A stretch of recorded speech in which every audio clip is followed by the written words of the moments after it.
नमस्कार। स्ट्राइड द्वारा आयोजित professional development programme on NEP 2020 जो कि स्ट्राइड के द्वारा आयोजित किया जा रहा है, आप सभी का स्वागत है।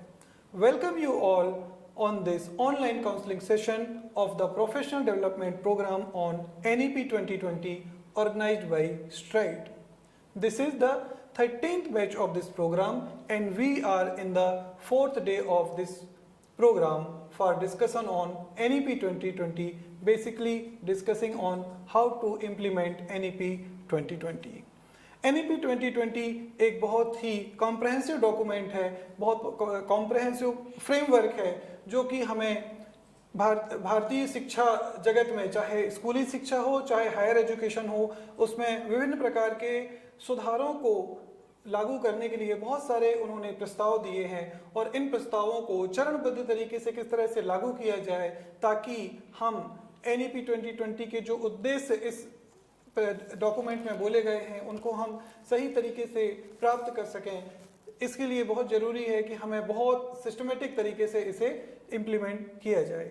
इसी सारी चीज़ों पर कि कैसे इसे इम्प्लीमेंट किया जाए, how to implement properly NEP 2020 so that we can achieve the real objectives of NEP 2020, we have with us Professor Madhu Parhar. Madam, आपका इस सत्र में बहुत बहुत स्वागत है। Thank you. मैं आप सभी को संक्षिप्त परिचय देना चाहूँगा प्रोफेसर मधु परहार का। Professor Madhu Parhar, she is professor in distance education in STRIDE IGNOU New Delhi. वर्तमान में professor Madhu Parhar centre for online education की निदेशक हैं। वहाँ पे मैडम बहुत सारे ऑनलाइन इनिशिएटिव जो इग्नू के हैं, जैसे कि स्वयं इग्नू के ऑनलाइन प्रोग्राम, स्वयं प्रभा, ई ज्ञान कोर्स, समर्थ और भी बहुत सारे ICT इनिशिएटिव जो हैं उन पर मैडम उनको मॉनिटर कर रही हैं, उनके ऊपर हमें प्रगति करवा रही हैं।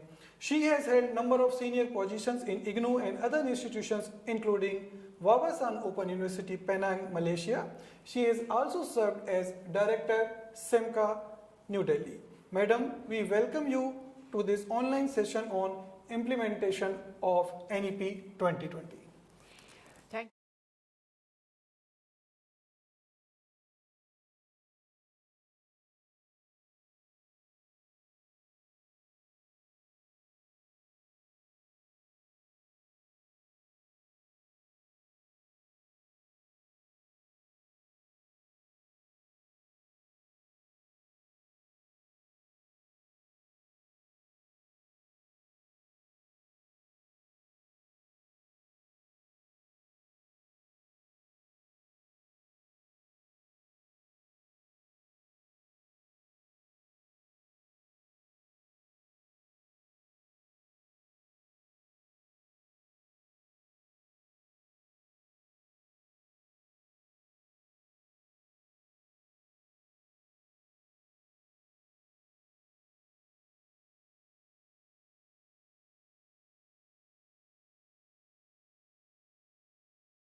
Good afternoon, everyone, and thank you, Dr. Ashish. Ashish is my colleague in Center for Online Education, Indira Gandhi National Open University. I thank Dr. Ashish for the nice words and friends and colleagues from all over the country. हम सब first day, this 13th batch जो हमने STRIDE IGNOU ने NEP PDP programme किया है, उस दिन हम मिले थे। फर्स्ट डे आपने सुना प्रोफेसर उमा कांजीलाल को, जो हमारी PVC थी, उन्होंने स्वयं प्रभा के बारे में बताया। सेकेंड डे हमारे साथ हमारे डायरेक्टर निर्देशक स्कूल ऑफ एजुकेशन के प्रोफेसर CB शर्मा थे। उन्होंने हमको क्रेडिट फ्रेमवर्क और क्रेडिट ट्रांसफ़र वगैरह के बारे में हमको बताया। कल हमारे another PVC Professor Hazarika was with us and he talked about the internationalization of education, what NEP 2020 talks there. Today this is the fourth day. We welcome you once again, and we will see how the policy should be implemented. I am sure all of you must have read the policy by now, because it is the fourth day. All of you are enrolled in this program, in this training program. So there is a need for each one of you to read the NEP along with the documents which are uploaded on the SWAYAM platform, as well as I am sure all of you must have watched the videos which are uploaded on the SWAYAM platform. तो हम बात कर रहे थे कि policy document तो बन गया, अब उसका इम्प्लीमेंटेशन बहुत ज़रूरी है. वर्ल्ड ओवर पॉलिसी डॉक्यूमेंट्स बन जाते हैं, पर जब प्रॉब्लम जहां आती है वो इम्प्लीमेंटेशन की आती है. व्हाई? पॉलिसी डॉक्यूमेंट एक ब्रॉडर फ्रेमवर्क में बन जाता है पूरी कंट्री के लिए, और उसमें डिफाइन किया जाता है मेजर पार्ट. पर जब हम इम्प्लीमेंट करते हैं तो इम्प्लीमेंट करने के लिए हमको ग्रास रूट के लोगों को भी केटर करना है. तो जो एजुकेशन पॉलिसी है हमारी, उसमें स्कूल एजुकेशन भी है, हायर एजुकेशन भी है. अब हायर एजुकेशन में कैसे आप इम्प्लीमेंट करेंगे? Let's learn few things today. I am sure all of you must have read it. कोई प्रश्न हो तो ज़रूर आप अपना यूट्यूब पे लिखें या अपना स्वयं प्रभा लाइव पे जो आपके हैं उस पे लिखें. But we will learn together that how one can implement this NEP, and each one of you have to do it. Your university have to do it, your college have to do it. The implementation part is the most important.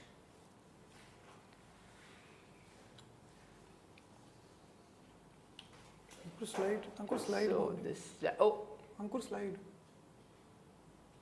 Okay. So the second slide, if you see it on your screens, it is the policy में क्या कहा गया है. तो basically major vision of the policy document, which is stated on the very first day of the very first page of the document, it says that it envisions a complete overall and re-energizing of the higher education.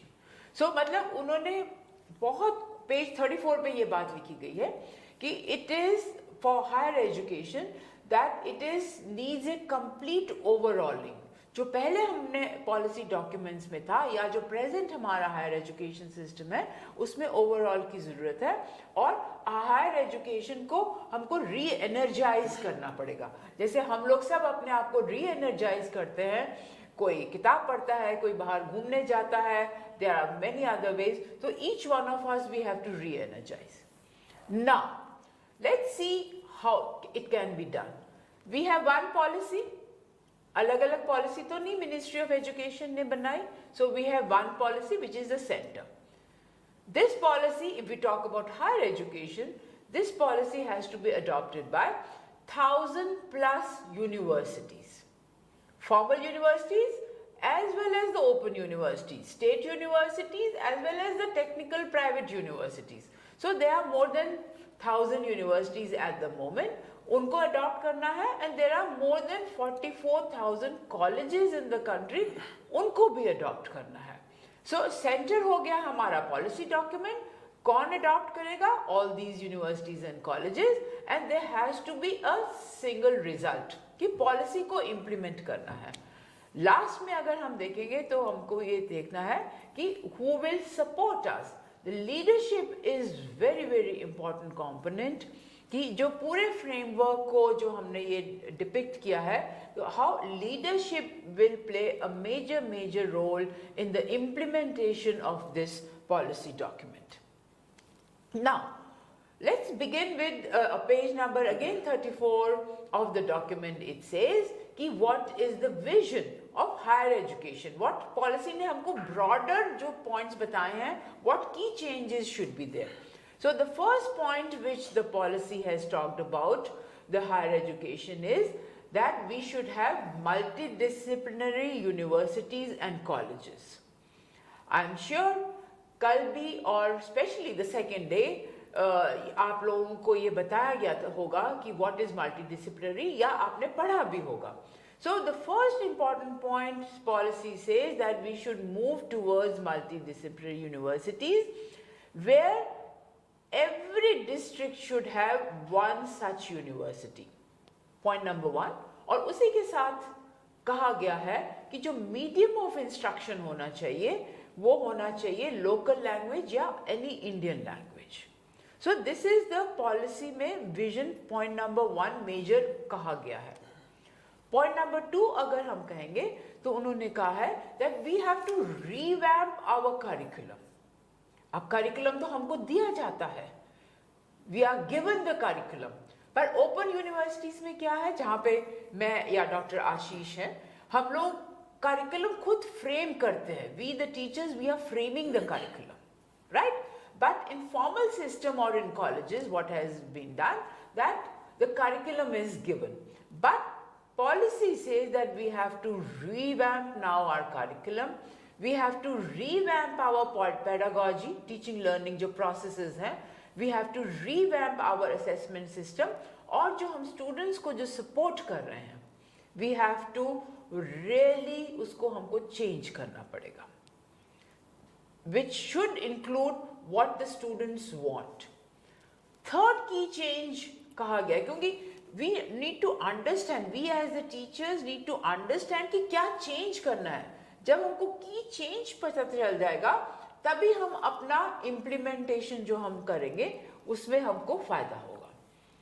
Third point जो कहा गया है वो है कि जो faculty है और जो इंस्टीट्यूशंस हैं उनको ऑटोनॉमी.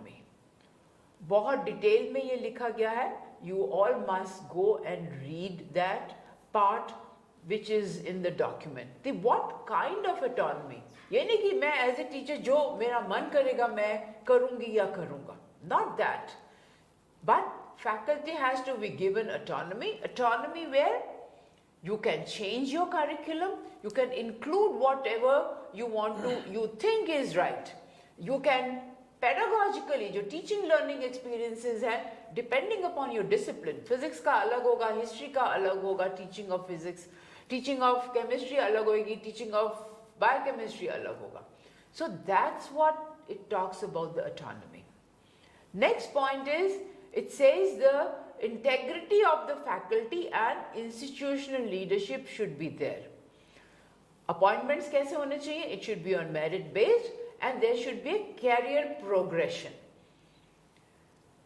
Career progression हम सबको पता है, जो बहुत पहले से भी बाकी की जो earlier policies हैं उसमें भी कहा गया है कि career progression higher education में तो ये है कि हम we enter as let's say lecturer to reader to professor, like assistant professor to associate professor to professor.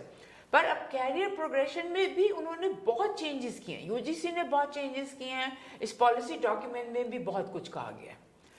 Another point which the document says is there will be an establishment of National Research Foundation which will be funding the research projects.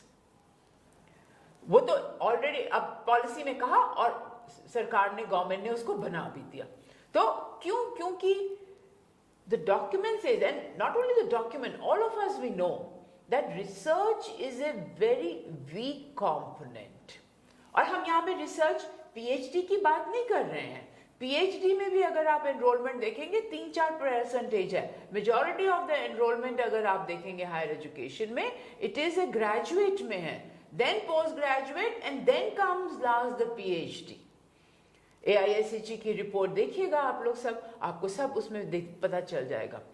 But what the research the government is talking about is that we need to do research, like if you'll say many IITs they are doing it, they are research based organizations. पर हम जो formal universities में हैं we are not doing that. So the recommendation or the proposal is that to establish a National Research Foundation. Next is that we should have light but tight regulations. हमारे यहाँ पे अभी regulatory authorities जैसे आप सबको पता है, we have UGC, we have AICT, we have NCTE, distance education में हमारे पास पहले डेक था, अब हमारे पास डेब है. So these are the various regulatory authorities. पर उसमें कहा गया है कि रेगुलेटरी अथॉरिटीज होनी चाहिए but which should be light but not very tight. Next point कहा गया है उसमें पॉलिसी डॉक्यूमेंट में, जो challenges to increase the gross enrolment ratio. Very, very important, and which should give greater opportunities for public education. Now, coming to the point कि कैसे अब हम बहुत सारे points है आगे, हम इसको implement कैसे करेंगे. Implementation is a major issue. Implementation is government has drafted the or given us a policy document. तो वो क्या हो गया, national policy बन गई. From national policy, each state has to create their own policy. आप लोगों ने देखा होगा बहुत सारी states ने अपना policy कहा हम अपना बनाएंगे, उसको base बना के, national policy को base बना के, the state said they will make their own policies. Very good, क्योंकि framework हमारे पास है. Once the states make or refine, कई states ने तो उसको as it is adopt कर लिया, कई states ने अपनी convenience के हिसाब से उसको थोड़ा बहुत tweak किया होगा, change किया होगा. But once the state formulates, then it trickles down to the universities and of course the colleges. So that's very, very important. And what are the major, basically उसमें क्या ख्याल रखना पड़ेगा areas में? There are regional disparities. तो implementation की जब हम बात करते हैं, इम्प्लीमेंटेशन में रीजनल डिस्पैरिटी आ जाएगा. Tamil Nadu is different than Punjab. चाहे आप उनका पहनावा देख लें, चाहे आप उनकी लैंग्वेज देख लें, चाहे आप उनका बिजनेस देख लें, इंफ्रास्ट्रक्चर देख लें, everything is different. So that's what it talks about there, that there are regional disparities. So disparities in language, disparities in socio-economic development, that is there. तो उस चीज को ध्यान करके हमको implementation करना पड़ेगा. Odisha will be entirely different from, let's say, Imphal or Manipur or let's say Assam. Few examples. तो आप अपना state में आप सब आए हैं, different states से आपने ये program join किया, so you have to see. These are the regional disparities. On the other hand, when you will see it, that कि आपको किन areas पे आपको implementation को emphasize करना है. Point number 1 is your gross enrollment ratio. Gross enrollment ratio में तो policy document में लिख दिया कि 2035 तक आपको 50% से जरूर GER करना है. At the moment it is 27.6 or 27.7. 10 साल में approximately आपको 27 से डबल करना है, बिल्कुल 50%. How do you do it? Each state has to define, each state has to make a plan कि कैसे करेंगे. सब states जब करेंगी तब कहीं जाके country का GER बढ़ेगा. आप लोगों को पता है, we will not explain in detail कि there are countries, developed countries, they have like 70%, USA में 70% gross enrollment ratio है.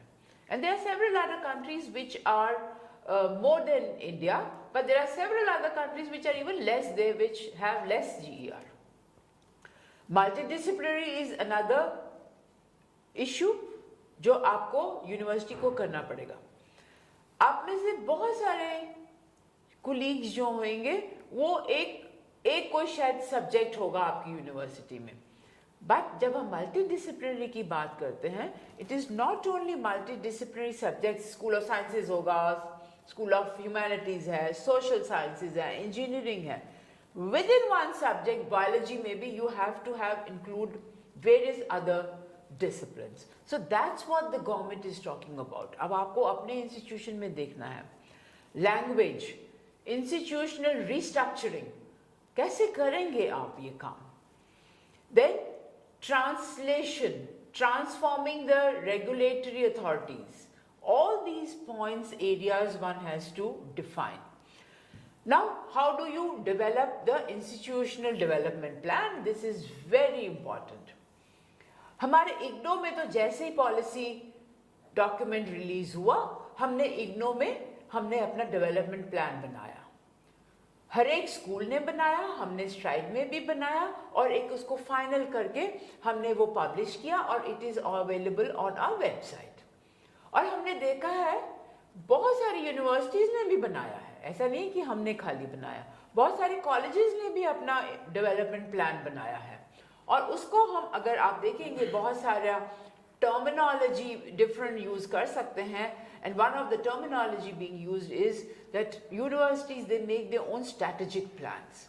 So the strategic plan can be 6-year plan, it can be 1-year plan, or it can be 3 years plan, again depending upon how each one of you and your institution look at. So what will you do in that? First and foremost, you should have the freedom to design your own curriculum. ये तो UGC भी कह रहा है, अब आजकल तो UGC ने मैपिंग भी शुरू कर दी करिकुलम की। यूजीसी अगर वेबसाइट पे जाएंगे आपको मॉडल करिकुलम भी मिलेगा, मॉडल करिकुलम बना दिया। Now they say when you have to implement it in your own organisation institution, you see the local part, उसके हिसाब से अपना करिकुलम बनाए।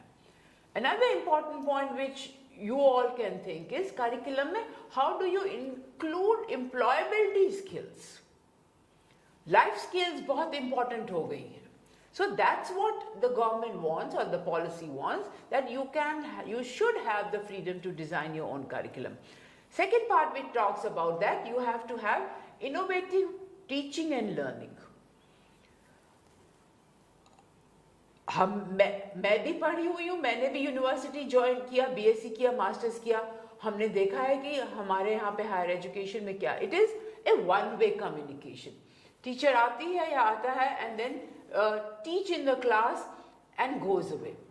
But this document talks about कि we should do some innovative new teaching learning processes. We should conduct several researches which should be there. So implement plan जब आप बनाए तो आप लिखें कि आपके यहाँ पे suppose there are एक डिपार्टमेंट में 10 faculty members है. Say each one of you will undertake one research project in next 1 year. 1 year नहीं करना, you can say in the next 2 years I will say I will do one project, research project. Dr. Ashish will say no, in 1 year I will do one project, research project. So but you have to discuss within your organization and then plan it out. Next comes, it says time for interaction, conduct research, and then university activities में how do you participate, उसमें भी plan में आपको लिखना पड़ेगा. This is a very important theme which is discussed in the policy. Equity and inclusion in higher education. Now what it says, that what steps higher education institutions can take when they have to do the implementation. First, there should be opportunity cost and fees for pursuing higher education. Second is make admission processes more inclusive. होता है, ऐसा नहीं कि हमारे यहाँ पे नहीं हो रहा, but still when you do a planning, an institution planning करेंगे, suppose कहेंगे कि 10% किसी एक कैटेगरी के लोगों के लिए सुरक्षित है या 20% किसी और के लिए सुरक्षित है, but you have to plan that. And some guidelines have already been given in UGC, that is there. Best is I think when we do, और आप लोगों को पता है हम एक रोस्टर बनाते हैं, तो जब हम चाहे स्टूडेंट का हो चाहे टीचर अपॉइंटमेंट हो, that we follow it. Next point is develop more degrees courses which are in Indian languages and they are bilingual. आप सबको पता है, we will not discuss the detail इसमें. Provide more financial assistance and scholarship to socio-economic disadvantaged students. Many of you must be doing it, क्योंकि ये तो UGC का regulation है, so that has to be, these are the steps to be taken. और उसको जब आप plan बनाएं, उसमें include करें कि let's say for example इन 23 अप्रैल से अगर हम प्लान बना रहे हैं या अगर जनवरी 23 से हम दिसंबर 23 का प्लान बना रहे हैं कि मैं इतने students who are socio economically disadvantage, मैं उनको, हमारा ऑर्गेनाइजेशन उनको फाइनेंशियली सपोर्ट करेगा। नेक्स्ट ईयर से अगर if in the 23-24 it is 10, you can have in the 24-25 increase to 20 and so on and so forth. Make curriculum inclusive, this we have already discussed. Conduct outreach on higher education opportunities and scholarship. Increase employability potential of higher education programs. हम सब चाहे कोई paper उठा लें, magazine देख लें, आपस में जब हम बात करते हैं informally, every one of us we are concerned about the employment status in the country. क्यों एम्प्लॉयमेंट नहीं है? बिकॉज ग्रेजुएट जो पॉपुलेशन है दे आर अनएम्प्लॉयबल। मेरे कुलीग डॉक्टर आशीष ने पीएचडी किया इस सब्जेक्ट के ऊपर और कंप्यूटर साइंस में कि what are the employability skills which are required. So you need to see कि what are the programs, how you will enhance these skills. Let's say 23-24 में आप सिर्फ 2 प्रोग्राम्स में ये वाली स्किल्स को आप ऐड करेंगे. Keep on increasing. So steps लेके once you fix up the target, basically जो कहने का मतलब है कि implementation plan में you need to, each institution need to fix up certain targets and then achieve those targets, and those targets should be achievable. That's very, very important. We have already talked, which is this, these points are available in the document. ये मेरे points नहीं हैं, these are available in the document. Increase employability potential of higher education program. What's happening today? एक graduate जो है, simple चाहे उसने BA English किया, हिंदी किया, chemistry किया, whatever it is, market में क्या job करेंगे? जॉब्स कम है, उसमें पोटेंशियल करना है हमने. Second point is develop more degree courses taught in Indian languages and bilingually. Ensure all buildings and facilities are wheelchair accessible. So when you plan your, design your strategic plan, you will say कि मैं, you can say कि 23-24 में the whole university campus or the whole college will be wheelchair accessible. पर हम सबको पता है कि the finances are less, तो we will say okay, इस साल हम कुछ departments कर लेंगे, next year we will do the rest of the departments. That's what the planning is all about. Next point is develop bridge courses which come from disadvantaged educational backgrounds. Provide socio-emotional and academic support, mentoring to the students, and do mentoring. That's very, very important. Sensitize the faculty, the counselors on gender. Gender identity issues पे ज़रूर से ज़रूर आप, when you make the plan, you must include that. Next is enforce no discrimination and anti-harassment rules. बहुत अच्छे से policy document में ये डिफाइन किया गया है, लिखा गया है. हमारे सब यूनिवर्सिटी वेबसाइट में अगर हम देखेंगे, क्योंकि यूजीसी ने तो बहुत पहले से भी कहा हुआ है कि हमारे पास anti ragging, sexual harassment committees या उसकी policy, all the universities they are doing it. पर वेबसाइट पे है, पर उसको इम्प्लीमेंटेशन कैसे करेंगे, very very important. Develop institutional development plan. I will skip this because that is also a part of the document and that's what we are discussing. Page 59 पे जब वो टेक्नोलॉजी की बात कर रहे हैं हमारी पॉलिसी में, तो what are the points, now you have to think, these are the points which have been highlighted, but उसको कैसे आप करेंगे, अपने प्लान में कैसे करेंगे. सो रिकमेंडेशन जो है, first recommendation is that pilot studies should be conducted on online education.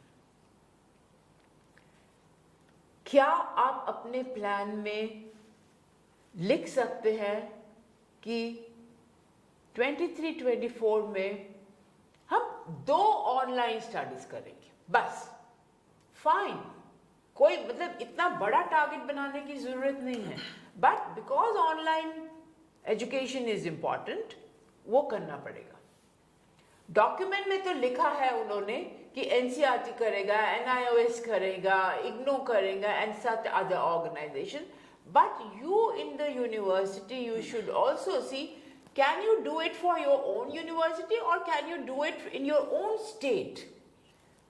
बहुत बहुत इंपॉर्टेंट, उससे क्या होगा, रिसर्च को भी बूस्टिंग मिलेगी। Digital infrastructure,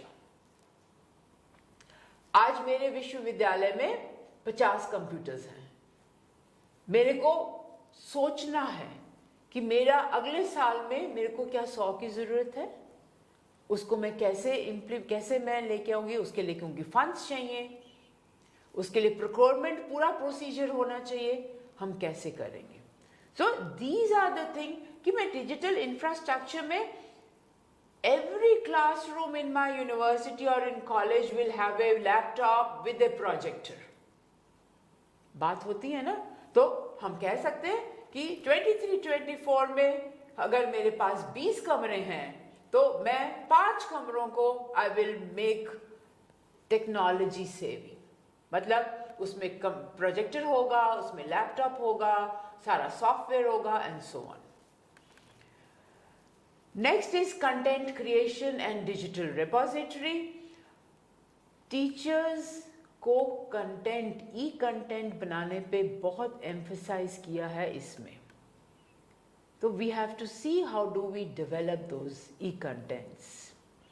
addressing the digital divide, हम सब ने कोरोना टाइम में देखा कि हमारे पास घरों में जो हमारे हेल्प है, उनके पास, बेचारों के पास सिर्फ एक मोबाइल है, 3-4 बच्चे हैं उनके, और सब बच्चे मोबाइल पे, क्योंकि स्कूल तो सब बंद थे, यूनिवर्सिटीज भी बंद थी, कॉलेजेस सब बंद थे, तो 3-4 बच्चे एक मोबाइल पे से काम कर रहे हैं। सो जो डिजिटल डिवाइड है उसको हम कैसे एड्रेस करें, we need to do that. Virtual labs is a very very important, I think first day professor Uma ने भी इसके बारे में डिस्क्राइब किया था, और उसमें ये स्वयं में कहा गया है कि virtual lab will be integrated into स्वयं now, it will be integrated to the SWAYAM courses। Virtual labs very very important, especially जो science teachers आज हमारे साथ जुड़े हुए हैं। I am sure you must have seen on the net, virtual labs type करेगा आपको मिल जाएंगे, very interesting। You can tell your students to go to the virtual labs and conduct the experiments। So this integration is very important। Training of teachers, HRDCs आ गए अब सब हमारे universities में, और UGC has said किन areas में teacher को training की आवश्यकता है, प्लान इट आउट। पैडागॉजिकल इनपुट्स चाहिए, टेक्नोलॉजिकल इनपुट्स चाहिए टीचर को, लाइफ स्किल इनपुट्स चाहिए, या इफेक्टिव डोमेन को फुलफिल करने के लिए उन टीचर्स को ट्रेनिंग चाहिए, एडमिनिस्ट्रेटिव ट्रेनिंग चाहिए टीचर्स को, क्योंकि every teacher is going to be leader in the future. That's what the policy again talks about. तो you have to make, when you are implementing, you have to plan, write it down कि teachers को किन किन areas में training चाहिए और कब कब चाहिए। Online assessment and examination is another area। Blended learning is there। बहुत बात हो रही है पॉलिसी में, उन्होंने एक पॉइंट लिखा है, we should follow blended learning। और blended learning तो किसी तरीके से तो हमने सबने शुरू कर दिया। फेस टू फेस क्लास उसके बाद आप लोग सब लेते हैं online counselling. Specially open universities में तो हमने देखा है कि बहुत ही इम्पॉर्टेंट हो गया है ऑनलाइन काउंसलिंग सेशन। आप सब ने भी किया, कोरोना काल में आप सब ने किया। सो this is what it is called blending. But blending खाली यही नहीं है। When you will start planning, making your plans, तो उसमें बहुत इंपॉर्टेंट है, हम जो एजुकेशन वाले कहते हैं लेसन प्लान बनाते हैं ना, तो लेसन प्लान में हम क्या करते हैं कि कौन कौन से हम मेथड्स इस्तेमाल करेंगे। तो when you make your institutional planning you have to see कि कितना परसेंटेज आप ब्लेंडेड मोड से आप अपना टीचिंग लर्निंग प्रोसेस करेंगे, कितना फेस टू फेस करेंगे, कितना ऑनलाइन करेंगे। Laying down the standards is another important area. Now, what should your plan include? The plan should include बहुत ही in a scientific way है that how do you design your strategic plan or how do you design your implementation plan. So the first and the foremost task point is you have to identify the task and the subtasks. जैसे हमने कहा identify the task is training of teachers. Subtasks will be under what themes?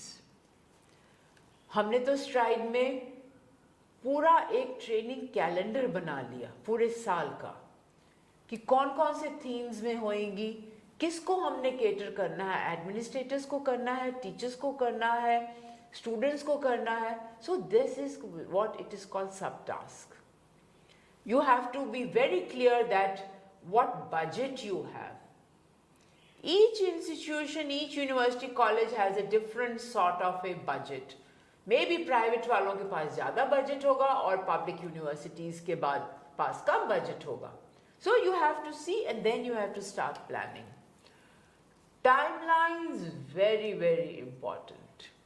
और time तो एक ऐसा resource है कि हम सबको अपनी डेली लाइफ में भी फॉलो करना चाहिए. ये तो हमारा यूनिवर्सिटी प्लान या कॉलेज प्लान होएगा. जब तक हम टारगेट टाइम फिक्स नहीं करेंगे कि 6 महीने के बाद हमारा ये काम हो जाना चाहिए. I will have projector and laptop in each classroom in the next 6 months. तभी हम उस टारगेट को, उस टाइमलाइन को, उस टारगेट को अचीव करने के लिए then we will start working. Collaborations, अगर हमको कोई कोलैबोरेशंस चाहिए, सब काम हम कर सकते हैं इंस्टीट्यूशंस, पर कई जगह है अगर सपोज हमको रिसर्च करनी है, can we seek fund from some external organisation. ICCR देता है, UGC देते हैं, कई दफ़ा मिनिस्ट्री भी फंड कर देती है. So how you are going to collaborate with different organisation, that should be a part of your plan. And then what additional resources you require, ये plan में आना बहुत ज़रूरी है. Just 1 or 2 slides and then we will end here. Do write your questions in the YouTube so that we take your questions and answer and have a discussion. जो हमारी ये policy है ना, ये it is really a transformative policy document. पर क्या होता है, गैप आ जाता है उसमें, सरकार ने बना दिया, इम्प्लीमेंट कैसे होगा, and that is the gap we have to fulfil. उसको हमने गैप को रिड्यूस करना है. How you will reduce it, कि हमारा जो प्लान है, इम्प्लीमेंटेशन प्लान है, वो कैसे बना है. We wish all the best, good wishes for your policy implementation. Do make your plan, collectively बनाइए, institution head को involve करिए, वो तो होंगे leader को, all department heads होंगे, आप खुद होंगे, आपके students होंगे, involve the parents also, and then you will come out with a good strategic plan. Thank you. Thank you very much, madam. Thank you very much for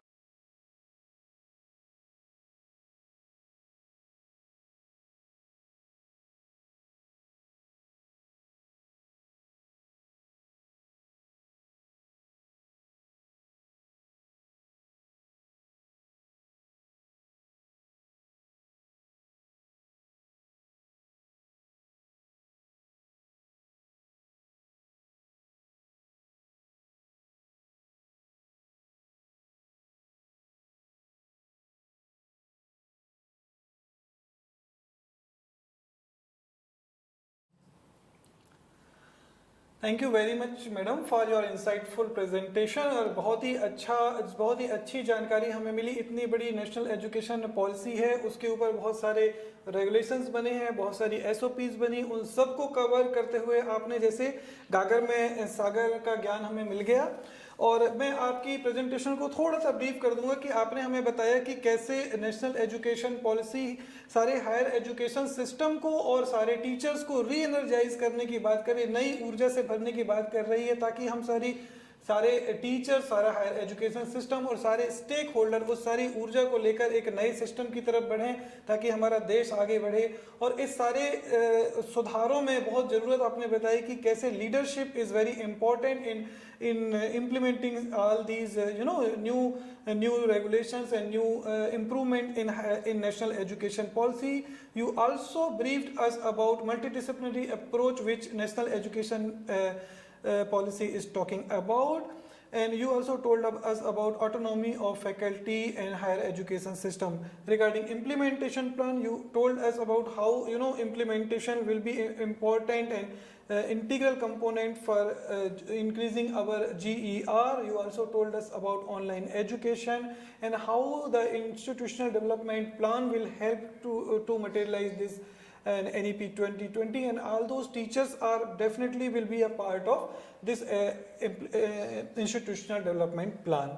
You also told about the importance of employability skills in the as mentioned in the national education policy, and how the teachers and the institution should develop employability skills in the curriculum so that the learners coming out from the higher education systems are employable, they are job ready, they can get the job, they can retain their job, and they can sustain their job.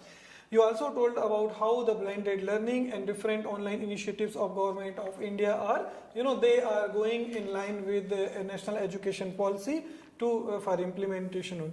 We have got some questions. One of the important questions we have got from Dr. Sunil Kumar Dhankar. He is assistant professor in physics. And a similar sort of question we have received from Dr. Paronita. They both are asking, Madam, what is the proper implementation process of NEP 2020, and what you think that major challenges are there in implementation of NEP 2020? Okay, there are challenges. So, firstly, the challenges are everywhere. So, some of the major challenges will be कि जब हम curriculum, for example, curriculum को बनाएंगे, curriculum बहुत दफ़ा formal system में तो ये है कि curriculum is given to the teachers. Teachers उसको कैसे उसको मोल्ड करें, looking at the situation, employability skills, life skills उसके अंदर कैसे integrate करें, that is actually this is going to be really a challenge. Another challenge is बहुत उसमें बात किया गया, कल भी सुना होगा, परसों भी आप लोगों ने पढ़ा भी होगा, credit transfer. Credit transfer, it's not a challenge, but अब करना तो पड़ेगा ना, वो करना. ये credit transfer from one university to another. For example, a university in Madhya Pradesh, student is enrolled in a university, उसको अपने credit और वो दूसरी university B university from Himachal से अगर वो कोई कोर्स लेता है तो क्रेडिट ट्रांसफर होगा ना. तो उसके लिए पूरा आपको जो ऑपरेशंस हैं उसको मैनेज करना पड़ेगा. Not only both the universities में examination section and various other sections. That is another problem. I mean it's a challenge, not a problem, it is going to be challenge. UGC ने कह दिया और उसमें बहुत लिखा है पॉलिसी डॉक्यूमेंट में कि 40% of the credit you can avail from स्वयं courses. Yes, madam, you are right. In Swayam regulation 2017, they said that you can take 20% credit from Swayam. Now they have revised the regulation, and 2021 regulation, it says now you can take up to 40% of the credit from Swayam courses. And now students are taking Swayam courses, and various universities are adopting Swayam courses. And if you talk about July 2021, around 333 universities across India has taken credit transfer, और लगभग 10,000 से ज़्यादा student ने इन courses को अपनाया और 10,000 से ज़्यादा स्टूडेंट्स ने इन क्रेडिट ट्रांसफ़र को लिया है। और इसी दिशा में आगे बढ़ते हुए अभी नया हमारा रेगुलेशन आया है, that is academic bank of credit. ये भी क्रेडिट ट्रांसफर की बात कर रहा है, जिसमें कि एक यूनिवर्सिटी उस क्रेडिट ट्रांसफर रेगुलेशन के तहत वो रजिस्टर होंगे और उनके स्टूडेंट्स अपना आईडी बनाएंगे, एबीसी आईडी बनाएंगे, और जब वो एबीसी आईडी बना लेंगे और कहीं और से कोर्स करके आएंगे, वो क्रेडिट दूसरी यूनिवर्सिटी का क्रेडिट वो इस यूनिवर्सिटी में ले लिया जाएगा। और बहुत ही तेजी से ये कार्य प्रगति पर है। और इग्नू की यदि हम बात करें तो 2018 तक के जो डिग्री डॉक्यूमेंट्स हैं हमारे एबीसी में आ चुके हैं और बहुत तेजी से प्रगति कर रहे हैं। बहुत सारी नई यूनिवर्सिटीज जो हैं वो एबीसी में रजिस्टर हो रही हैं। जो डॉक्टर आशीष ने बताया कि एबीसी का, तो एबीसी का इम्प्लीमेंटेशन जो है ना, कि वो आपको उसकी वेबसाइट पे जाना पड़ेगा, आपको सारे कोर्सेज को स्टूडेंट्स को एकेडमिक बैंक ऑफ क्रेडिट में जाके अपना अपलोड करना पड़ेगा, टीचर्स को उनको सिखाना पड़ेगा, अवेयरनेस नॉट ओनली सिखाना पड़ेगा, क्योंकि स्टूडेंट्स आजकल टेक्नोलॉजी में बहुत एक्सपर्ट हैं, पर at least the awareness part of it, that's very very important. और डिग्री, जैसे आजकल क्या है, इग्नो ने क्या किया, अपनी सारी डिग्री स्टूडेंट्स की हैं उसको अपलोड कर दिया और students they are downloading their degrees. So that's emerged. So these are the few challenges. Multidisciplinary as a कहा कि सारी यूनिवर्सिटीज को मल्टीडिसिप्लिनरी होना पड़ेगा। अब मल्टीडिसिप्लिनरी करिकुलम बनाने के लिए the teachers have to be very very confident. They have to see how they will make those subjects, और उसका teaching learning transaction जो है, that has to be very very challenging. What pedagogical change one has to do it, वो एक challenging है. So these are the few challenges, but it is not that. Universities कर रही हैं already. Many universities, I know some of the universities may be in the rural areas, let's say they don't have the infrastructure. पर वो infrastructure के लिए अगर plan बनाएंगी, then they can have the digital infrastructure. If we talk about the digital infrastructure, तो targets can be achieved. तो challenging होगा, कोई वो नहीं है कि बजट नहीं है, मेरे पास पैसा नहीं है। एक रूरल यूनिवर्सिटी में है, कोई रूरल एरिया में कोई यूनिवर्सिटी है, वो कहेंगे कि हमारे पास पैसा नहीं है, then it is definitely a challenge. But yes, in plan you have to see what best one can do it. धन्यवाद मैडम, बहुत अच्छे से एक्सप्लेन किया आपने कि कैसे कैसे चैलेंजेस हैं। और सारे देखिए, कोई भी काम होगा तो चैलेंज तो उसमें आएंगे और हम सभी स्टेक होल्डर्स को मिलके उन चैलेंजेस के साथ आगे बढ़ना होगा। मैडम, एक हमारे पास सवाल और आया है डॉक्टर राहुल से, और सिमिलर टाइप के सवाल भी और भी हमारे पार्टिसिपेंट्स ने पूछे हैं, डॉक्टर प्रमोद ने, डॉक्टर अंकुर ने। वो बोल रहे हैं कि करिकुलम की फ्लेक्सिबिलिटी, क्या हम करिकुलम इतना, हमारे पास इतनी फ्लेक्सिबिलिटी है कि हम डे टू डे बेसिस पे या बहुत फ्रिक्वेंट बेसिस पे हमारे सब्जेक्ट्स में नए यदि कोई अपडेट आ रहे हैं तो क्या हम उन्हें अपडेट कर सकते हैं? साथ ही साथ क्या उस तरह के अपडेट यूनिवर्सिटी लेवल पे कर सकते हैं या इंस्टीट्यूशन लेवल पे, वो हम कैसे किए जाएं? बेसिकली बात कर रहे हैं कि कैसे, कितनी फ्रिक्वेंसी से हम सब्जेक्ट को अपडेट कर सकते हैं और क्या हमें फ्रीडम है सब्जेक्ट को अपडेट करने की? फ्लेक्सिबिलिटी करिकुलम में, इसमें पॉलिसी में कहा गया है कि teachers can be flexible in the curriculum, right? It has to be. For example, disciplines like computer science, disciplines like management में फाइनेंशियल जो एस्पेक्ट है, हर रोज अगर सिंपल एग्जाम्पल हम लें तो शेयर्स जो है ना, जैसे आप पढ़ाते हैं, बदलते जाते हैं डे इन डे आउट, उनकी वो जो है इकोनॉमिक्स चेंज होती रहती है, पर करिकुलम में तो वही है, पर उसको आप कैसे, कोई ज़रूरी नहीं है कि उसको आप सिलेबस में आप उसको करेंगे, पर जब आप पढ़ा रहे हैं तो you have to have those inputs. और भी बेस्ट एग्जाम्पल है कंप्यूटर टेक्नोलॉजी या कंप्यूटर साइंस डिसिप्लिन में, है ना. कंप्यूटर्स तो चेंज, जो टेक्नोलॉजी है वो, व्हाट शुड आई से, not 6 months, it is less than 6 months also, वो जो चेंज होती जा रही है. आप सबने सुना होगा, अब तो चैट जीपीटी आ गया, अब तो बड़े मजे आ गए, वो तो है, पर वो इन्वेंशन और इनोवेशन जो है इतना फ्रीक्वेंटली हो रहा है इन टेक्नोलॉजी कि आपको अपने करिकुलम में वो चेंज लाना पड़ेगा। मैं अपना एग्जाम्पल देती हूँ। एजुकेशन में जब हम कर रहे थे तो हमने तो कभी वो कंस्ट्रक्टिविस्ट पैराडाइम या हमने वो ह्यूटेगॉजी, जिरोगॉजी एज ए पेडागॉजिकल साइंस हमने कभी सुना ही नहीं था। पर now this is coming. What you have to do, it is not that कि टीचर कहेगी कि जब तक करिकुलम नहीं होगा चेंज हम नहीं करेंगे। One has to, when you are teaching in a classroom, when you are going to a classroom, you all have to include these points and then change it. तो पर कई जो disciplines हैं, जैसे स्पेशली हम ओपन यूनिवर्सिटीज़ की हम बात करें, yes we change our curriculum in many disciplines. अब अगर हम हिस्ट्री की बात करें, जो हिस्टोरिकल जो चीज़ें हैं, मिडीवल हिस्ट्री है, वो तो मिडीवल हिस्ट्री तो वही रहेगी, तो उसमें you can not make major changes in the curriculum.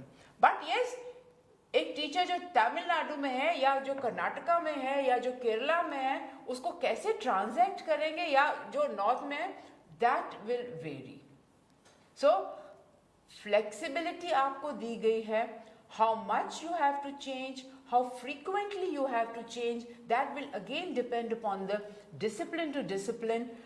जैसे हमने भी एग्जाम्पल दिया कंप्यूटर साइंस में, तो बहुत जल्दी इसको चेंज करना पड़ेगा। धन्यवाद मैडम। मैं एक और सवाल लेना चाहूँगा डॉक्टर सुमन से, डॉक्टर सुमन नासा से।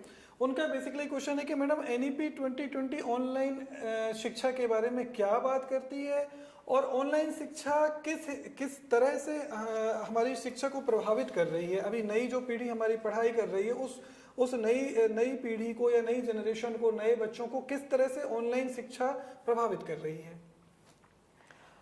Online education is going to be the future, ये हम सबको समझना पड़ेगा।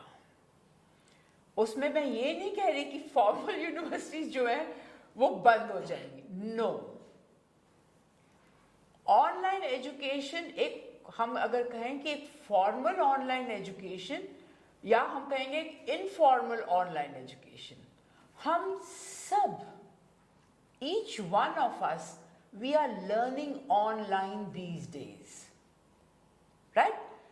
आपने अपने घरों में भी देखा होगा, अपने बच्चों को देखा होगा, कोई प्रॉब्लम होती है, what they do is they immediately Google it. Each one of you, each one of us, we also do it. और it's not only कि हम अपने सब्जेक्ट में कर रहे हैं या अपने प्रोफेशन में कर रहे हैं, इट इज हम अपनी डे टू डे लाइफ की प्रॉब्लम्स को सॉल्व करने के लिए भी हम फटाफट गूगल कर लेते हैं, है ना। What is this? This is all online learning. और मैं हमेशा एक एग्जाम्पल देखती हूँ, क्योंकि मैं होम साइंस बैकग्राउंड से हूँ, तो खाना पकाना, मतलब it's not, home science is not only खाना पकाना, but we the women, what we do is we more interested in many recipes. So what we are doing is कि हम इंटरनेट पे जाते हैं और एक नई डिश सीख लेते हैं. What is this? Online learning. Now if we talk about formal online learning, तो गवर्नमेंट ऑफ इंडिया ने एक स्वयं प्लेटफॉर्म बनाया. गवर्नमेंट ऑफ इंडिया एक डिजिटल यूनिवर्सिटी लेके प्रपोजल पारित हो गया पार्लियामेंट से, आ जाएगा वो.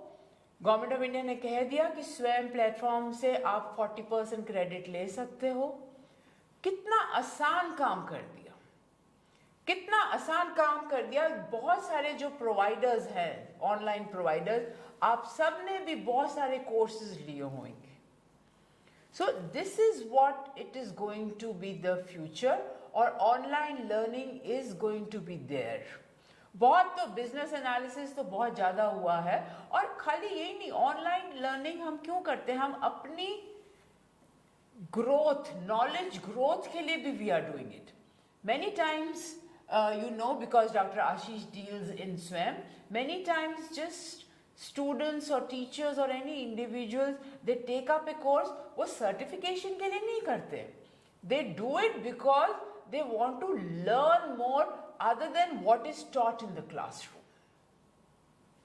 Right? Many of you must be doing that. अब आप सोच के देखिए, आप करते हैं, आपके स्टूडेंट्स करते हैं, घर में बच्चे करते हैं, you have taken many courses, और उसमें ज़रूरी नहीं है कि आप उसमें सर्टिफिकेट लें. It is because you want to learn more. You want to upgrade your knowledge. So that's what online education is going to be there, and it will be there, and it is very beneficial. One important point which I will say is for my own learning. बिल्कुल सही कहा madam आपने. और online education जब से, यदि हम Covid के बाद देखें तो ऑनलाइन एजुकेशन बहुत ही ज़्यादा तरीके से बहुत ज़्यादा बढ़ चुकी है. लोग ऑनलाइन एजुकेशन की तरफ जा चुके हैं. और पहले जो लोग ऑनलाइन एजुकेशन के से एक्वेंटेड नहीं थे, जब कोविड आया तो people are now acquainted with online learning. And yes, you know, to meet the demand of Indian masses, और इंडिया की जो इतनी बड़ी पॉपुलेशन है और लाइफ लॉन्ग लर्निंग की ज़रूरतों को ध्यान में रखते हुए ऑनलाइन एजुकेशन बहुत ही ज़रूरी है. समय की अभी कोई सवाल तो बहुत सारे आ रहे हैं, समय की से हमारे पास सीमा है. मे बी हम एक क्वेश्चन और ले लेते हैं. वो ये बोल रहे हैं कि लाइफ लॉन्ग लर्निंग के बारे में और एम्प्लॉयबिलिटी स्किल के बारे में हमारी एजुकेशन पॉलिसी क्या बोल रही है, और कॉलेजेस या हायर एजुकेशन इंस्टीट्यूशन को इस बारे में क्या कदम उठाने चाहिए. लाइफ लॉन्ग लर्निंग अगर आप देखेंगे तो लाइफ लॉन्ग लर्निंग का एक पूरा पॉलिसी डॉक्यूमेंट में एक पूरा under one theme they have talked about life long learning, और एम्प्लॉयबिलिटी की भी उन्होंने बहुत बात की है. और पूरे पॉलिसी डॉक्यूमेंट में कहा है कि उन्होंने कहा कि करिकुलम में भी आपको कैसे एम्प्लॉयबिलिटी स्किल्स को आपने इंक्लूड करना है. तो you have to again see life long learning. तो जो ऑनलाइन की कुछ प्रश्न आपने पूछे, तो online learning is also for life long learning, है ना. तो that's what it is talking about. चाहे आप उसमें करिकुलम में इनोवेशन करें या टीचिंग लर्निंग में आप इनोवेशन करें, और एम्प्लॉयबिलिटी स्किल्स को, लाइफ स्किल्स को अपना इंक्लूड कर लें, that has to be there. Thank you very much madam, बहुत बहुत धन्यवाद आपका. सारे सवालों के जवाब हो गए. अभी भी हमारे पार्टिसिपेंट सवाल तो पूछ रहे हैं, पर अब हमें समय की सीमा को ध्यान में रखते हुए इस प्रोग्राम को समाप्त करना पड़ेगा. मैं धन्यवाद देना चाहूँगा आपका कि इतने अच्छे आपने हमें ज्ञानवर्धक जानकारियाँ दी. सब बहुत बहुत धन्यवाद आपका. और सभी प्रतिभागियों को भी मेरा बहुत बहुत धन्यवाद जिन्होंने बहुत बढ़ चढ़कर इस प्रोग्राम में हिस्सा लिया. और आप सभी को बहुत बहुत शुभकामनाएं. आपके कल इस प्रोग्राम का, आपके पीडीपी प्रोग्राम का अंतिम दिन रहेगा, तो आपको बहुत बहुत शुभकामनाएं और धन्यवाद. Thank you. Thank you. All the best.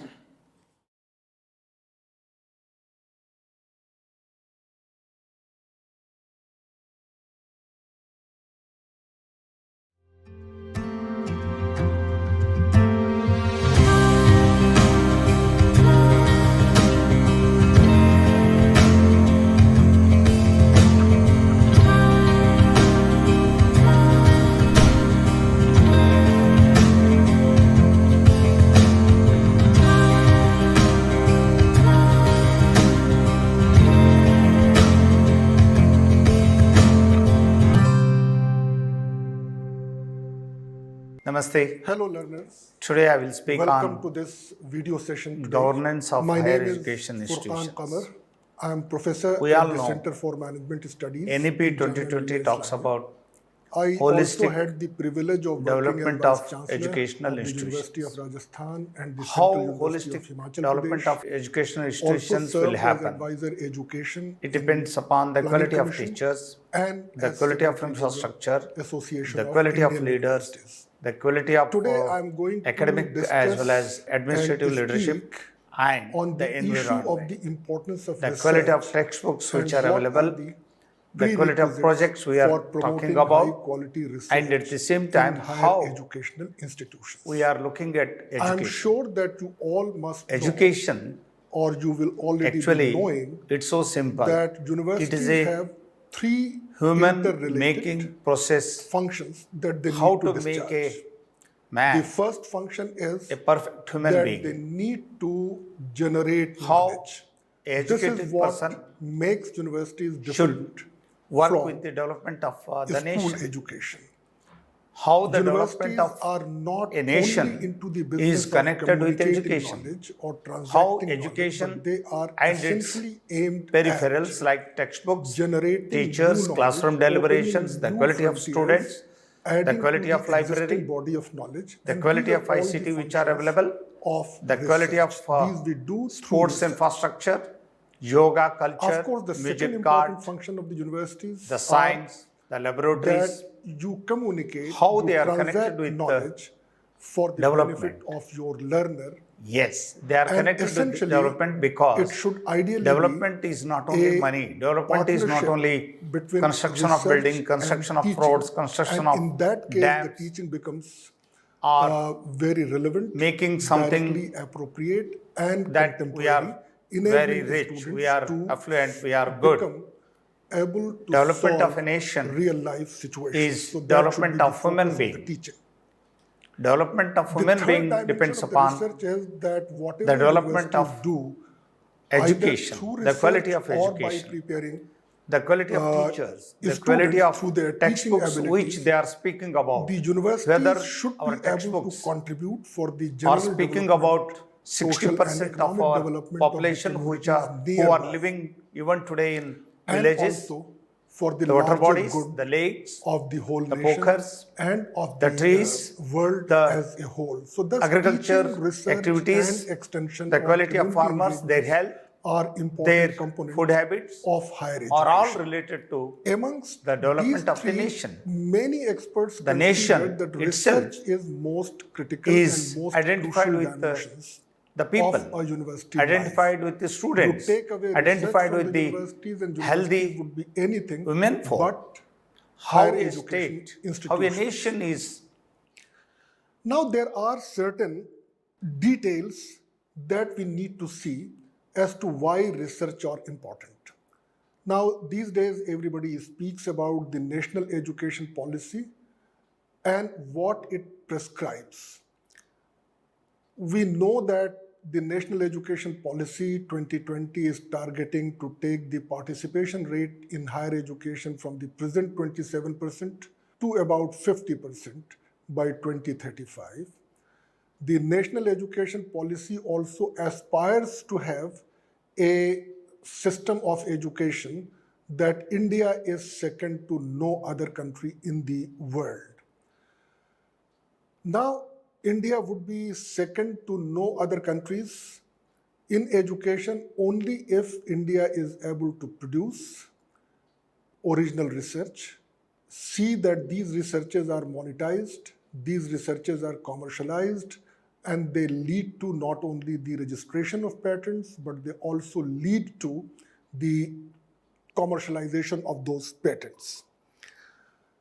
It is therefore not surprising that the National Education Policy 2020 mentions the idea of research and importance of research in over 37, 38 pages out of the 6-page document.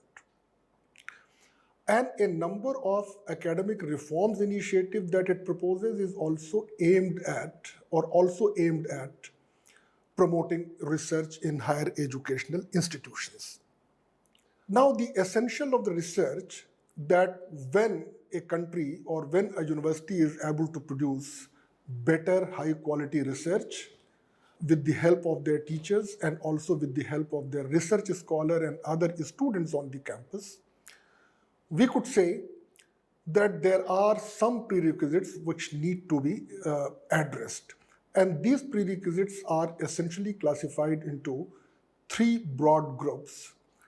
We need faculty, we need funds, we need freedom, and all of these three dimensions have also been emphasized in the National Education Policy. Let's first take funds as a prerequisite. Research today has become very, very expensive proposition, particularly in the disciplines of science and technology, where you need to set up labs and other infrastructure for conducting your research and doing your experimentation. Not only that, a general infrastructure development which makes or creates a good teaching learning environment on campus plays a very critical role in motivating people. These days, we see that many universities world over also provide incentive, often either through speedy promotion or through monetary incentives to people who publish high quality research. So all of these things taken together need money, need resources, need funds. And the national education policy talks about the creation of a national research foundation. The idea of the National Research Foundation, as given in the National Education Policy, is that it will provide access to funding for research on a competitive basis. People who aspire to conduct research in certain areas need to apply to the National Research Foundation, and National Research Foundation would sanction or provide adequate amount of funds to enable the university and the faculty to take up the area of research of his or her choice.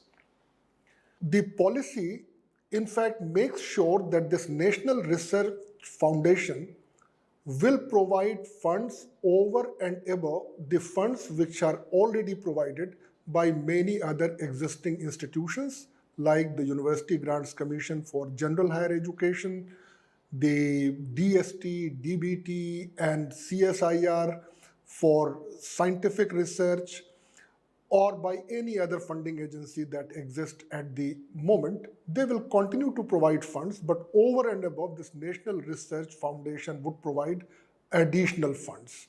This National Research Foundation shall have a corpus, and out of this corpus, this money would be provided. So fund is a very critical aspect for promoting research. The second thing, which is all the more critical, if you have all the funds available, but if you do not have capable people to take up research, then despite the availability of funds, the researches would not take place. Which are the critical resource? These are the human resources, and primarily these resources comprise of the teachers or faculty in higher education. About faculty, there are a few important things which need to be kept in mind, that we need adequate number of teachers in a university, and in that way for the nation as a whole. I think the adequacy of the teachers is measured usually in terms of the student-teacher ratio or student per teacher. If we analyze that what are the student-teacher ratio for the best world-class universities around the world, we find that this ratio varies between 8 to 12. Our national education policy has not prescribed any specific number of the student-teacher ratio, but it says that student-teacher ratio should not become too high. Because higher the student-teacher ratio, the teachers are more busy in the teaching activities than taking up research. So presently, we have about 28 million or 2.8 crore students in higher education, and we have about 18 lakh teachers. So you can calculate the number of teachers per student or number of students per teacher. And in India, in higher education, our student-teacher ratio is still higher. And that is where the policy says that that number should not be high, that number need to be kept within a certain limits. So policy prescribes about the adequacy of the teacher. In addition to the adequacy of the teacher, what is critical is the quality of the teacher. And from the quality of the teacher's point of view, the draft national education policy was more specific, and it said that no teacher should be appointed on ad hoc or contrary or on guest faculty basis. Rather, the teachers should be properly appointed, properly recruited on full-time basis, so that right from day one, they could be engaged into their teaching, Even in research and extension activities. So quality of teachers are that the teachers are with suitable qualification in terms of the norms that has been prescribed for each department. At the same time, the quality of the teacher is also decided on the basis of their dedication and commitment to engage effectively into the teaching and research activities. So the focus should be on attracting the best talent that is available. Of course, I cannot say that the best talent, because the best perhaps is not a term which will apply, because we have to select people from within the talent pool that is available within the country. And what is that talent pool? The people who have qualified junior research fellowship or NET examination, or have completed PhD, or have qualified the GATE examination. These are some of the tests that determine the quality of the teacher, and it is only these people who are appointed. Many institutions also give some weightage, some preference to some foreign training by the students so that they could bring in the best techniques from anywhere in the world. So quality and the commitment of the teacher is extremely important. And the third dimension for creating that ecosystem is freedom, which in the academic circle is also known as the idea of the university autonomy. When we say autonomy, that does not mean autonomy or freedom to do whatever an individual or whatever a university wants to do, but the consensus on the definition is that by autonomy we should mean the freedom to do what we are expected to do. So what a university is expected to do? The university is expected to do teaching, research, and extension activities. And to be able to do these things, the universities need freedom, need autonomy. And that is why we see that over a period of time, there have been a lot of discussions and deliberations as to how to make universities free and autonomous. Of course, the other side of the coin is accountability, and quite often, policy planners insist that autonomy is fine, but then the universities should also be held accountable. Now, how do you hold a university accountable? One way could be that you hold teachers and researchers of the university accountable on the basis of whether they follow certain laid down processes and procedures or not.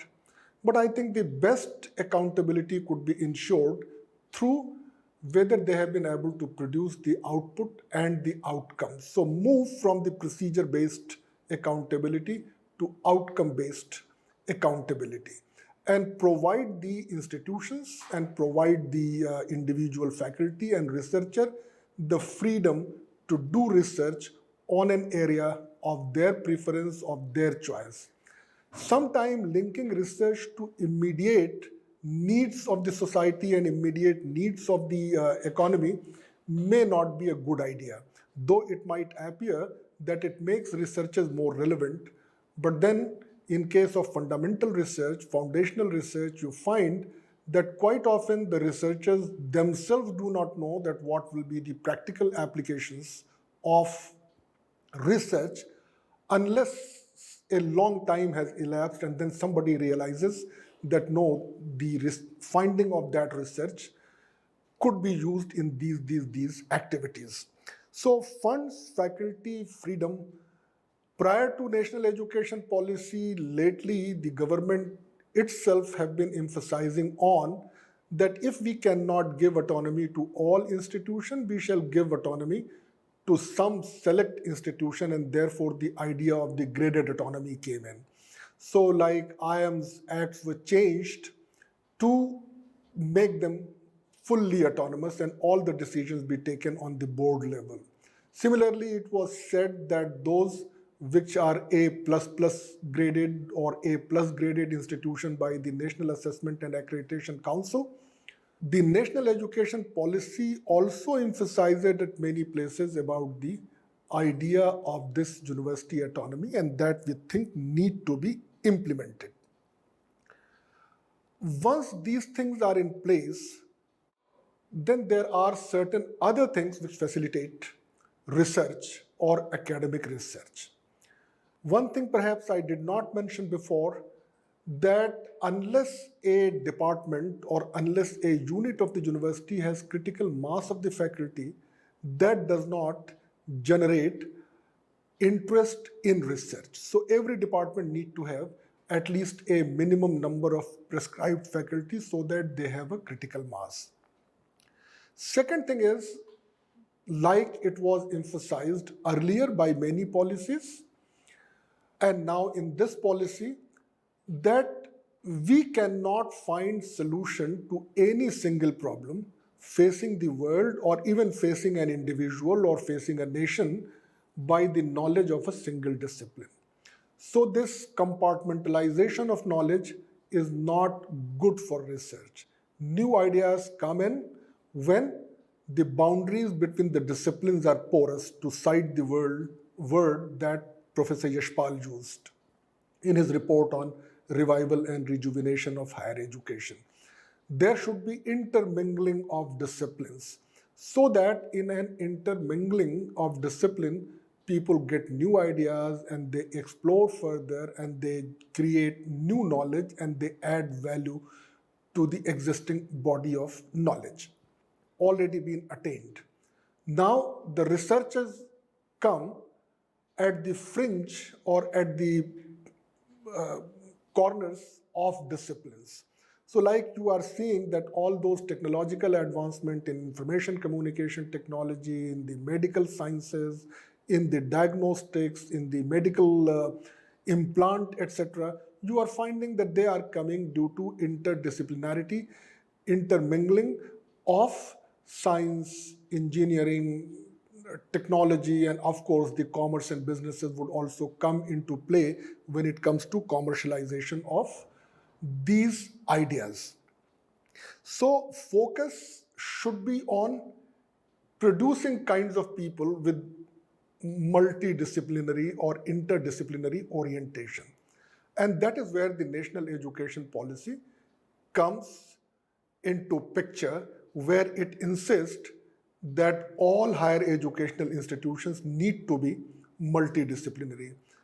Now, India is one such country which has largest number of institutions, more than 1,000, close to about 1,100 universities, and more than 51,000 colleges and standalone institutions together.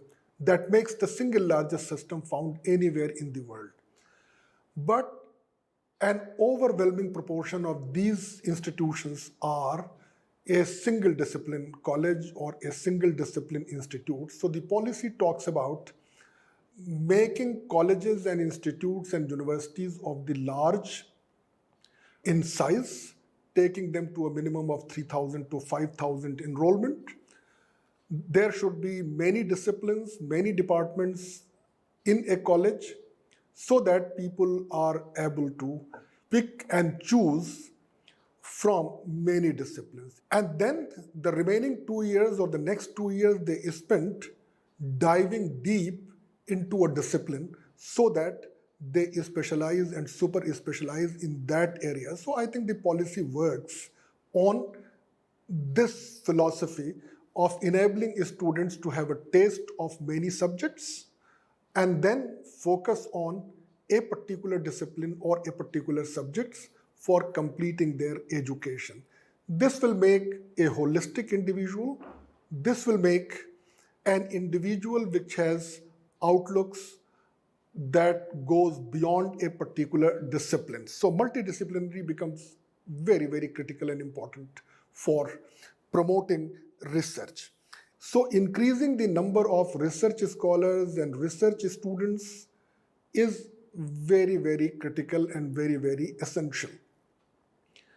And it is the partnership of the faculty and the research scholars that many new publications come out of the system. So the focus should be on enlarging the base of the research scholars on the campus.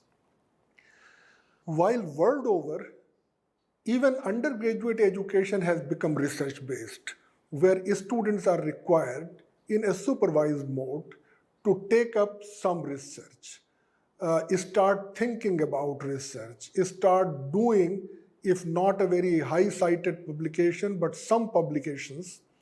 And in case of the postgraduate education, the research component should be increased more. The idea is that most of the people who do their post-graduation and PhD, they are likely to be either in research organization or in the academics. And that is where training them, exposing them to the field of research becomes very, very important. So I think we need to expand postgraduate education, we need to expand PhD level education, and we need to integrate research component certainly in the postgraduate courses, but also to the extent possible at the undergraduate level to create a culture. I think I would like to conclude by saying that there is one point that worries us. You must have all heard. And that point of worry is that despite being the largest system of higher education, how come that there are very few institutions from India which are appearing amongst the top 200 list or top 100 list of the world-class institution or the best ranked universities? The measurement for categorizing institution as world-class gives a very high component to research. So I think we need to focus on research to enter into the league of the best institutions of the world. Also, at the same time, a question that often worries us, that how come that most people who have got Nobel Prize in literature, in economics, and in sciences from India, barring two exceptions, all of them left India after their first degree or even after their second degree and pursued their further training somewhere else in the world. And by working there in the universities and academic institutions in those countries, that these people got their Nobel Prize or the highest honor which any academics can ever think of. Now the question is that why can't we in India create an ecosystem that if we have people with such a good brain that they could get their Nobel Prize by working abroad, why can't we have that ecosystem that these best brain are able to win Nobel Prize by being in India and by producing research of such a world class that makes an impact and that makes a difference. So Indian minds per se is not bad. There is also no dearth of any talent in India. Indians are willing to work hard, provided we are able to create conditions and facilitate their research aptitude. My whole purpose of this lecture was to involve you in this aspiration that make in this research culture and create that ecosystem where everybody takes pride and everybody wishes to contribute in this research process. With these words, I conclude my lecture and thank you very much for your attention. Thank you.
Namaste.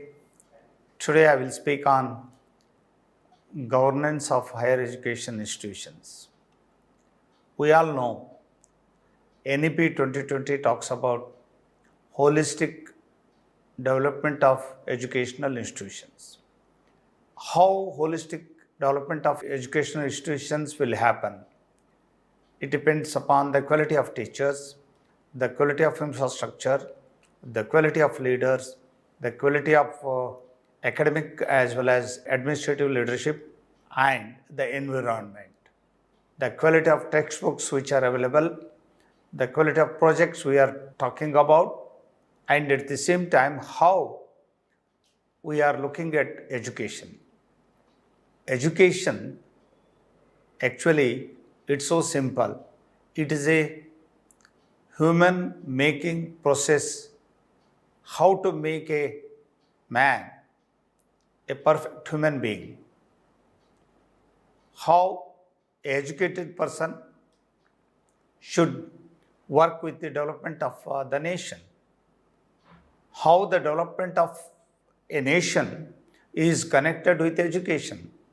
How education and its peripherals like textbooks, teachers, classroom deliberations, the quality of students, the quality of library, the quality of ICT which are available, the quality of sports infrastructure, yoga culture, music art, the science, the laboratories, how they are connected with the development. Yes, they are connected with the development because development is not only money, development is not only construction of building, construction of roads, construction of dams, or making something that we are very rich, we are affluent, we are good. Development of a nation is development of human being. Development of human being depends upon the development of education, the quality of education, the quality of teachers, the quality of textbooks which they are speaking about. Whether our textbooks are speaking about 60% of our population who are living even today in villages, the water bodies, the lakes, the pokers, the trees, the agriculture activities, the quality of farmers, their health, their food habits are all related to the development of the nation. The nation itself is identified with the people, identified with the students, identified with the healthy women folk. How a state, how a nation is caring old age people, how a nation is caring about transgenders, the old age people, how are being treated by a nation, how transgenders are playing an important role in the development of a nation. The leadership, academic leadership as well as administrative leadership has to talk about the untouched domains of the educational system. Education is not making money. Education is not making only technology. Education is not making only furnitures or buildings. Education is making all. Education is distribution of food, equal food system to everybody, distribution of education to everybody, distribution of health care to everybody. Who is uncared, untouched, has to come into the fold of education. It's only possible from a great academic leadership. How we can build an educational institution? It's very easy. We can build educational institution with the help of our own heart. Then only head, then only the knowledge, then only it will come the rules of principles of administration. As Gandhiji once said, a leader should be supported by his own heart, supported by the ethos of his own society, the values of his own country, how the Indian values, Indian ethos are always kindful towards the have-nots. How it is possible? It is only possible these things should be laudable in our textbooks. Our textbook should be in our mother tongue. I am in the firm opinion of that. Pre-primary education to university education should be in our own mother tongue, should be in our own national language. And then only we will make wonders in education as well as in research, because the technology, the science doesn't have any language. That we linguist people, we language people will make science, will make mathematics, will make chemistry, will make physics in our own language.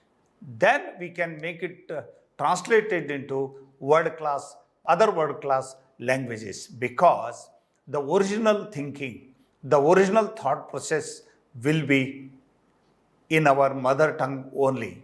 So, we need to focus on mother tongue education. We need to focus on mother tongue classroom debate. We need to focus on mother tongue research in our own mother tongue.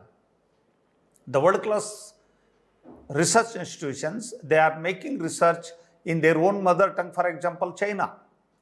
So then we should come from our own silos. We should come up from our silos that we should make, because English, yes, we need English, but English is not everything. English is not mathematics. English is not science. English is not music. English is not yoga. Yoga is yoga. To learn yoga, we need not to know any language. We should be able to know the yoga. To prepare a food, Indian culinary art is not English or is not any language. It is an art. It is a skill. It is carpentry. It is yoga. It is music. It is tabla. We need to learn that skill. The training of our own students, the training of our colleagues has to take very seriously about mother tongue education, mother tongue training, mother tongue research, and mother tongue conversations in classroom and debates in public debates also. Because through mother tongue, we can make wonders. Our students of our nation, we're all struggling to learn English. We are struggling with a foreign language. We are struggling with a language where its roots are not enrooted in our culture. Then our culture is enrooted in our mother tongue. So we should understand, thanks to NEP 2020, thanks to our Honorable Prime Minister, they are talking about mother tongue education. Our Indian scientists now they are focusing on research in mother tongue education. So mother tongue education, classroom debates, and a leader who is talking about education development, nation development, institutional development, that conversation must be in mother tongue only.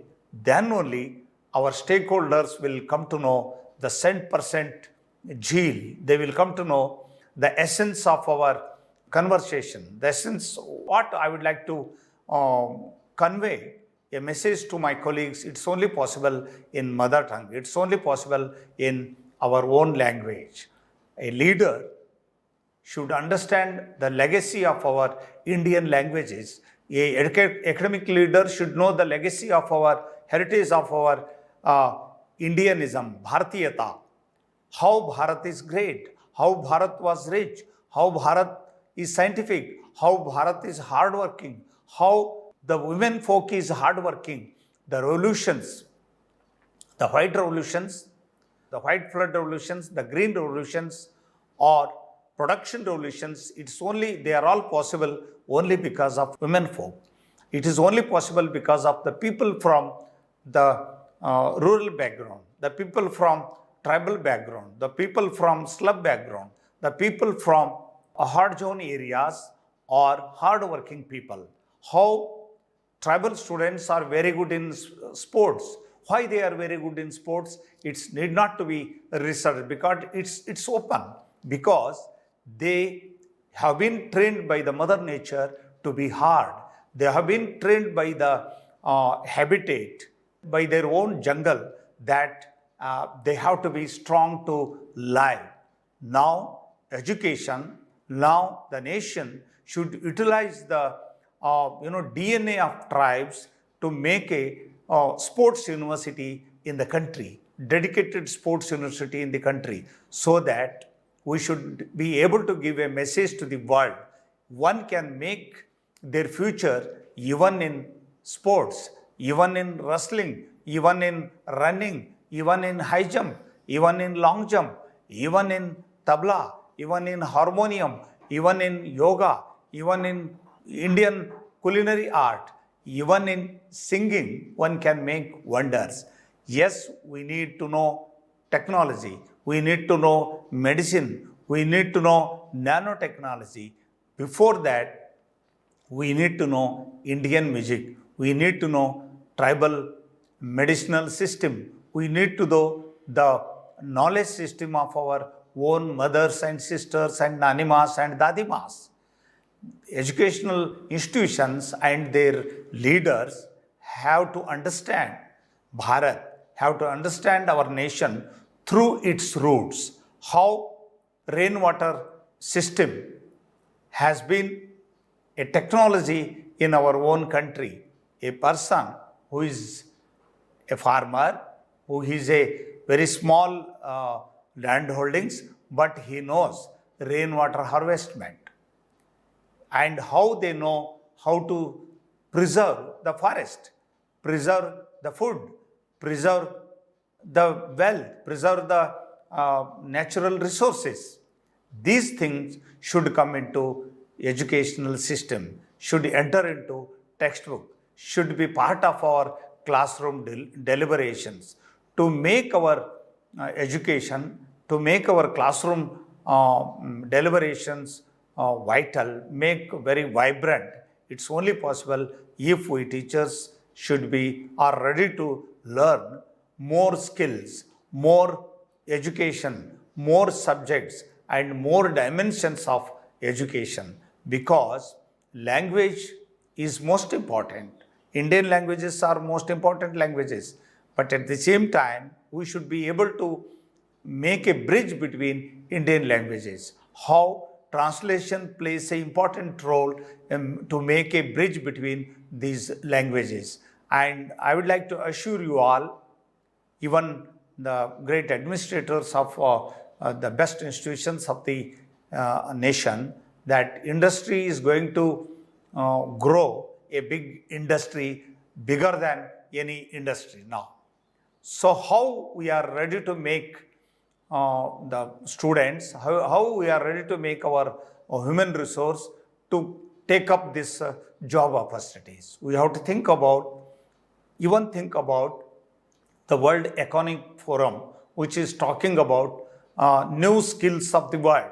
Within 10 years, how new skills are coming. After 20 years, how new skills are coming and jobs are vanishing.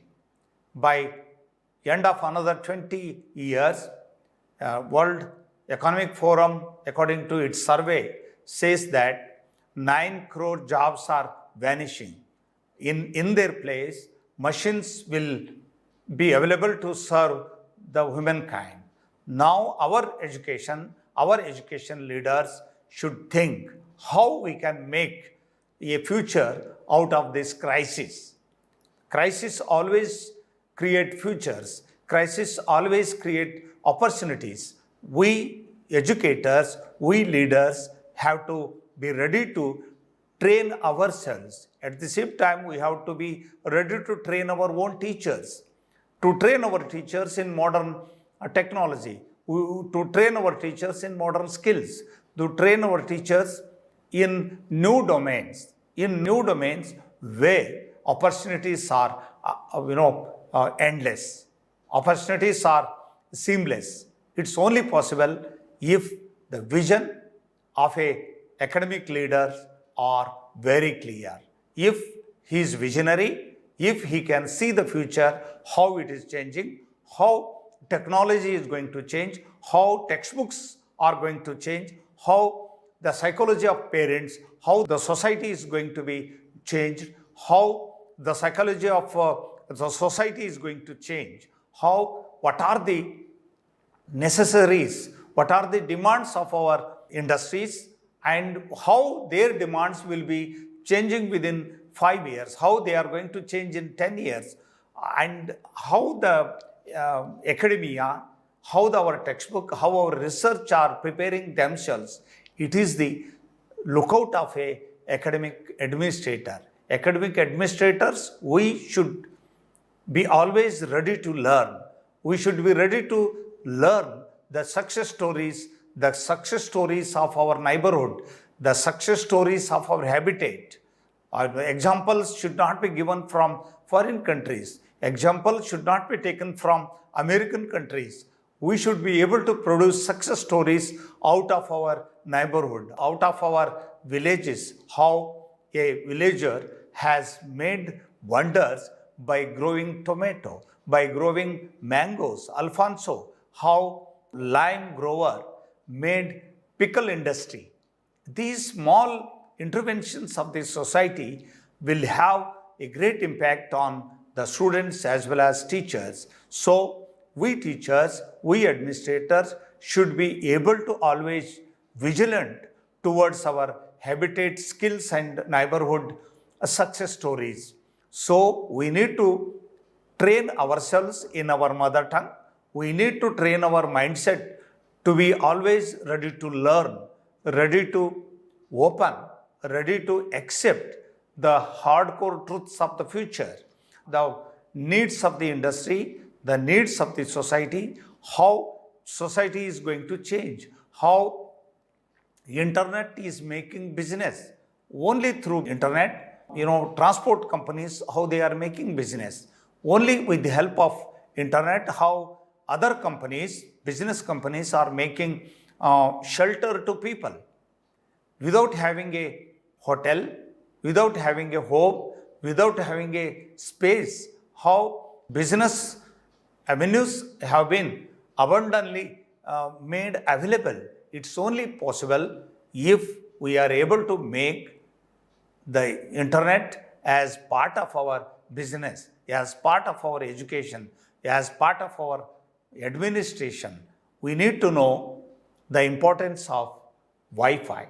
We need to know the strength of our own students, the strength of our seamless strengths of our own teachers, and the parents who are now talking about only engineering education, only talking about only medical education. We need to train them. We need to convince them. Music is also equally important than medicine or engineering. And sports also equally important, because sports keep us fit as well as our heart and head. And now the government of India, now the world is going to make a future even in sports. It's only possible if administrators are always able to research on the neighborhood skills and neighborhood whereabouts. And at the same time, we have to keep an eye on the changing moods of our institutions, changing moods of our own teachers, changing moods of our own textbooks, changing moods of our society, changing moods of our catering industries, service industries, changing moods of our computers, changing moods of our laptops and mobiles, and at the same time, changing moods of our birds of our campus, changing moods of our flowers, changing moods of our green leaves.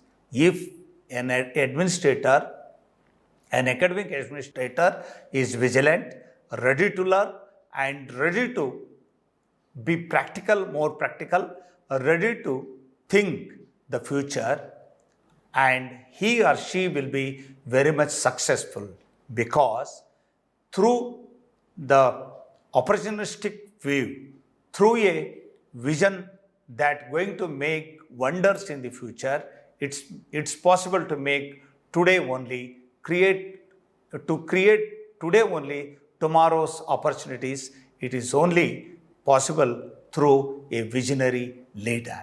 My friends, we all know, world is changing, time is changing, the rainy seasons are changing, the sunlight, the moonlight, the trees, the flowering, the fruitery are changing, food habits are changing, living habits are changing. But we need to be strong with the Indian ethos of our own society.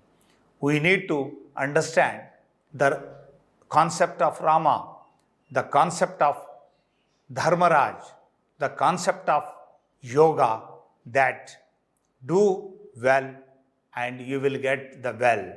Do good things, you will get good things. Do always, follow always the best things. Don't follow crossroads. Don't go for making money very fastly. If I do as a academic leader, if I follow these things, my teachers will follow, my deans will follow, my head of the departments will follow, my young teachers will follow, and students also will follow. My dear friends, we must understand, my words will not be trusted by the society. My words will not be, my preaching will not be trusted by my corps, trusted by my colleagues, will not be trusted by my students. My activities, my doing will be seen and followed by my friends and my society, as well as even my own children. So the great poet Kabir Das said, Kathini and Karni must be one. The words and the doing must be one. My friends, let us believe the philosophy of India. Let us believe the great sayings by the great saint Vivekananda, that education is to make the poorer happy. Education is to give food, shelter to the people who doesn't have. It's only possible if we are able to give a quality education to our young generation, then they will be able to give the best education to their futuristic students and to their children. So let us, with the help of NEP 2020, with the help of National Curriculum Framework, with the help of our own ethos, our own myths, and a charity of our nation, as Gandhiji once said, knowledge and hand should go together. Then only we can make wonders in India. Then only we will be able to make India a great futuristic India. My friends, education should be able to make the student to do something. He or she who got educated in our institution should be ready to make with their hands one or the other thing, because preaching is not only education, preaching is a small part of education. Doing is also a big domain of education.